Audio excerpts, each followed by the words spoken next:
What's up everybody? Once again, it's Brandman Shine, and today we're going over 7 quick tips for blowing up using cover songs. And before I get started, I want to remind people, for those who are doubting, yes, you can blow up and become big off of cover songs and have a legitimate career. I've watched people from Nikki Heaton get signed to Tori Kelly, Dondria, Chloe and Halle. I'm talking about, I was watching these people at the beginning. As a matter of fact, I was watching Justin Bieber on YouTube before he blew up, back when everybody was saying, boy, you so talented, you deserve the world, I can't wait till you blow up. Sing my song till I'm your man, you're my girl, I'm gonna tell it to the whole wide world. And now everybody's like, dude, you suck. But that's besides the point. Number 1, choose your quality. Yes, you can record a cover and then you can do an MP3 playing and kind of lip sync, or you can do a live unplugged, you can do something in the studio, you can do just a raw, straightforward in front of the camera singing. And that personally is my favorite because it has that raw feeling and connection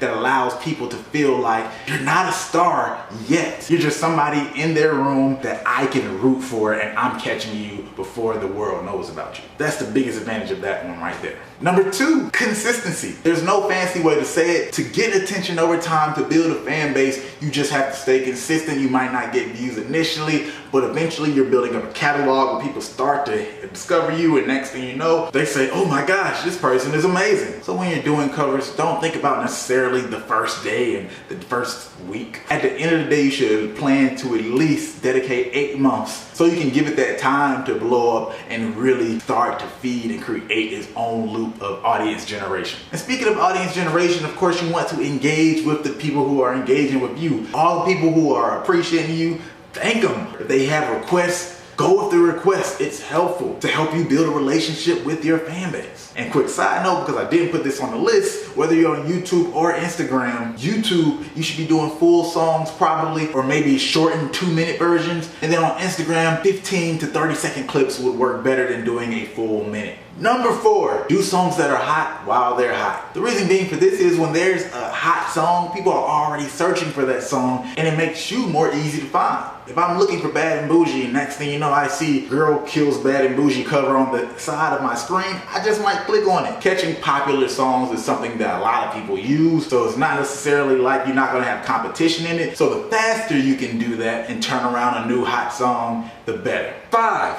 sing songs that people don't expect you to sing. Now that might vary for different people. If you think about people like Nikki Heaton, you have this white girl who is doing a lot of trap or hard grimy music covers of songs like The Weeknd's or Nah. Chief Keef loves Sosa. Ain't nobody trying to save you, baby, get that paper.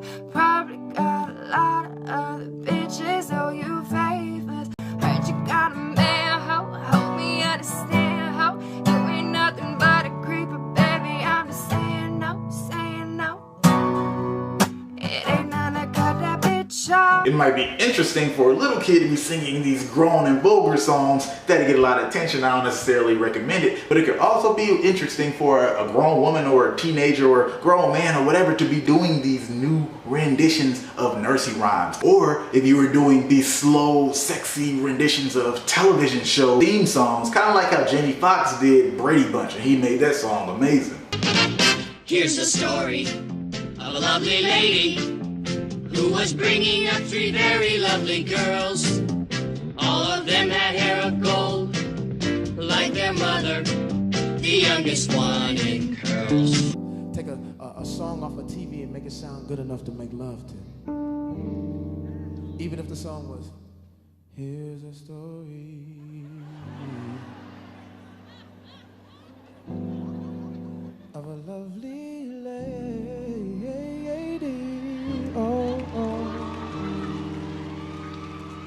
who was bringing up 3 very lovely girls. All of them had hair of gold, like their mother, the youngest one in curls.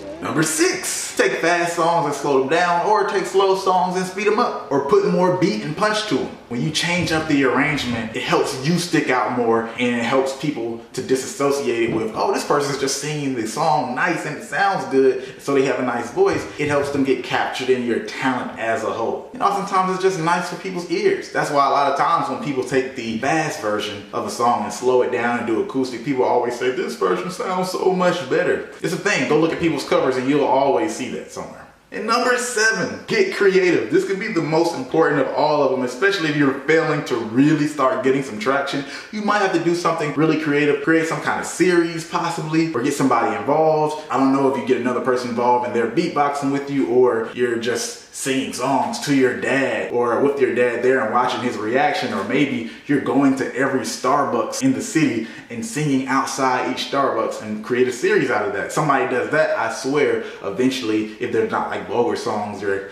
kind of corporate friendly type songs, they'll probably get signed, or Starbucks will probably do some kind of sponsorship for them because it'll be getting attention for Starbucks. All in all, you just have to look for different ways to entertain people in addition to your music. There's so many ways to get creative. You guys can figure that out for themselves. I remember this one guy who can sing. He's kind of like a comedian too. He would do these singing reactions to stuff. If I could find him, I'll put him in. If not, whatever. But anyway, that's it. Hope that was helpful. Y'all know what to do. Hit that subscribe button.